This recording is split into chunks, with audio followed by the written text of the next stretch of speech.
പൊതുവിതരണ സമ്പ്രദായം ശക്തിപ്പെടുത്താനാണ് നല്ല ശ്രമം നാം നടത്തിയിട്ടുള്ളത്. അതിൻ്റെ ഭാഗമായി 8 വർഷം കൊണ്ട് LDF സർക്കാർ 14,000 കോടി രൂപയാണ് ചെലവഴിച്ചത്. ഇവിടെ UDF സർക്കാരിൻ്റെ കാലത്ത് 5,242 കോടിയായിരുന്നു ചെലവഴിച്ചത്.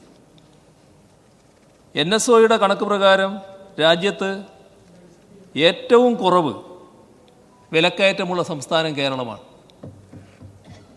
സർ, അതിന് കാരണം നമ്മുടെ പൊതുവിതരണ സമ്പ്രദായം ശക്തിപ്പെട്ടത് തന്നെയാണ്. 1929 കൺസ്യൂമർ ഹെഡ് കോഓപ്പറേറ്റീവ് സൊസൈറ്റികളാണ് കോവിഡ് കാലത്ത് സർക്കാർ ആരംഭിച്ചത്. വിലക്കയറ്റം പിടിച്ചു നിർത്താൻ 14,000 റേഷൻ ഷോപ്പുകളും സജ്ജമാക്കി. ഇതുകൂടാതെ ജനകീയ ഹോട്ടലുകൾ, സുഭിക്ഷ ഔട്ട്ലെറ്റുകൾ, അതെല്ലാം വലിയ തോതിൽ സമൂഹം അംഗീകരിച്ച കാര്യങ്ങളാണ്.